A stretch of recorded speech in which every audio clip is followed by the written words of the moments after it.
Hello people, did you know that fever is not typhoid because it is not malaria?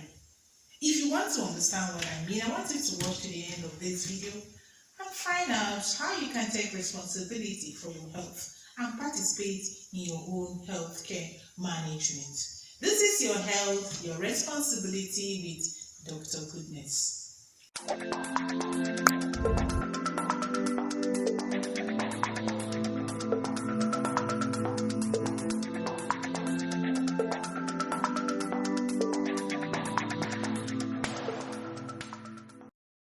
Hello everyone, welcome to my YouTube channel, Your Health, Your Responsibility with Dr. Goodness. If I just see me for the first time, this is a healthcare channel where we give you information on how to take responsibility for your health.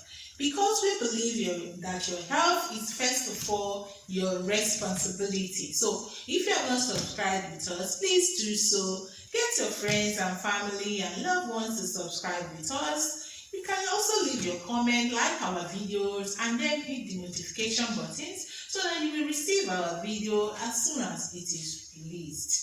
Okay, so today we are going to be briefly talking about a very interesting topic. A lot of time people just tell you, oh, I have typhoid, I have malaria, I'm being treated for typhoid, I'm being treated for malaria. Or rather, when they do a malaria test and it's negative and they tell you, oh, because it's not malaria, it's typhoid. Just like you had in my introduction, the fever you have is not typhoid because it's not malaria. How do I know this? Okay, so I'm going to be briefly talking about typhoid fever. It has been misdiagnosed, it has been overdiagnosed in our environment, and it's causing a lot of antibiotic resistance. Because a lot of people just overload people with antibiotic in the name of treating typhoid fever. Okay, so because it's a challenge that has also given me a concern personally, that is why I actually want to talk about it briefly in this video. Okay, typhoid fever is actually an enteric fever, that involves Salmonella typhi and Salmonella paratyphi. There are a lot of types of Salmonella species that can give you typhoid fever.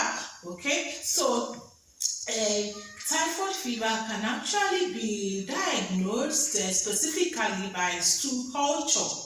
Okay, that's why I mentioned that that fever is not typhoid, really, until you've done a culture, you've isolated the causative organism, which is Salmonella typhi. Okay, but most times what we find in our environment is that a lot of people just walk into a lab and do a malaria test, and once it's negative, they tell you, oh, because it's not malaria, it's typhoid, and they start self-medicating.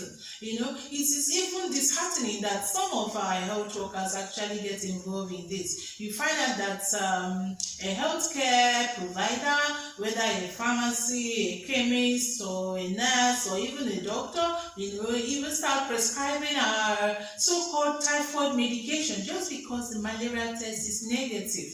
Or on the other hand, you find out that a lot of people actually go a step further and they do what we call the WIDA test. And once they do the WIDA test and they tell you, oh, it's significant because one of the tests is actually 1/80. I know some of you may not really understand what I'm saying, but a lot of people just interpret the WIDA test to mean that the person has typhoid fever without even other accompanying symptoms, and this should not be so. Please, it is important, because I've seen a lot of people abuse antibiotics unnecessarily because they are treating the so-called typhoid, even when they have other bacterial infection, other viral infections, fungal infections, parasitic infections that have been neglected, in the bid to treat so-called typhoid because of the WIDA test. Please just note that WIDA test is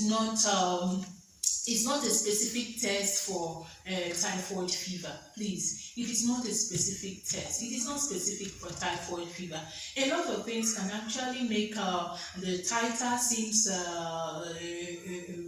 significant, that may not actually indicate the ongoing infection of Salmonella typhi. Okay, just like I've mentioned, the gold standard is a stool culture. So if you must make diagnosis of typhoid fever, a stool culture is the gold standard. Okay, and then if you must use Whether test cannot be used to diagnose typhoid fever just by doing it once. There's what we call an increasing titer, especially when the person has other symptoms. Just like I told you that it's an enteric fever, usually typhoid fever should be accompanied by other enteric symptoms like vomiting, like diarrhea, like stomach ache. Sometimes you even have lymphadenopathy. And then there is a pattern that the typhoid fever follows. The doctors know these things. A good doctor should know these things. So it is not. I'm actually saying this in a generic way because I find out that in my own environment, a lot of people just abuse drugs. Just because somebody may just feel weak, feel a headache and say, "Oh, I took malaria drug last week. Oh, it might actually now be typhoid. So let me just take antibiotic drug." Please, we are being faced with a lot of antibiotic resistance, and these are things that causes it. It is not good to self-medicate. It is not typhoid. It's not always typhoid fever because it's not malaria. Okay, so how do we know that it's typhoid fever? I've told you. Please, if you're having fever, if you're having a headache, please, apart from the paracetamol, apart from the pain reliefs that you can actually get over the counter, it is not good for you to self-medicate. Then get a diagnosis. And by diagnosis, I don't mean just go and do a wider test. Do the ones that you can do. Do a malaria test. It is actually important for you to see a doctor so that the doctor can guide you on the test to carry out. Because there are some symptoms that the doctor needs to look out for. What about if you are treating typhoid when you have urinary tract infection, or when you have other things that also have overlapping symptoms? In as much as we live in an environment that is not as sanitary as it should be, typhoid fever is not actually what is common in our environment. Because believe you me, if you do me a wider test now, I may actually have significant titer without necessarily having an ongoing Salmonella typhi disease. That doesn't mean I need an antibiotic. And then when we've been exposed to these things, we actually develop immune system that actually fight this Salmonella typhi and does not really actually cause us to come down with an overwhelming infection of it. So taking antibiotic at every cost in time and getting treated for Salmonella typhi, so-called, is actually working to our own disadvantage. Get a diagnosis first, and the gold standard for this Salmonella typhi is stool culture. If you must not do a stool culture because it wastes time, you must repeat the titer to make sure that there is a progressive increase in the titer when you do a wider test. What I mean is that you must repeat the wider test in order to actually diagnose, use it as a tentative diagnosis, not specific one for Salmonella typhi, because there are other things. I told you that it's not specific. When a test is not specific, that means there are other things in our body that can actually indicate a high titer that is not actually specific for Salmonella typhi. That is the causative organism for typhoid fever.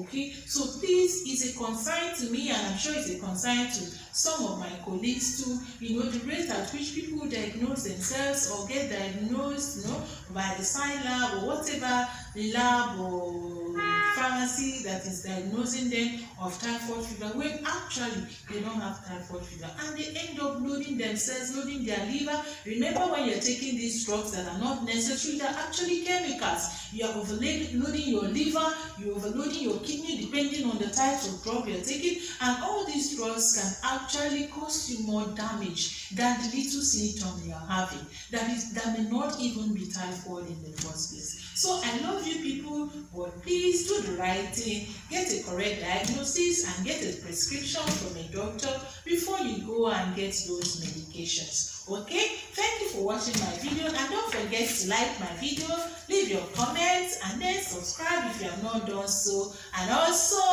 hit the notification button. Also remember to leave suggestion on what videos you want to see on this platform. Thank you. Love you.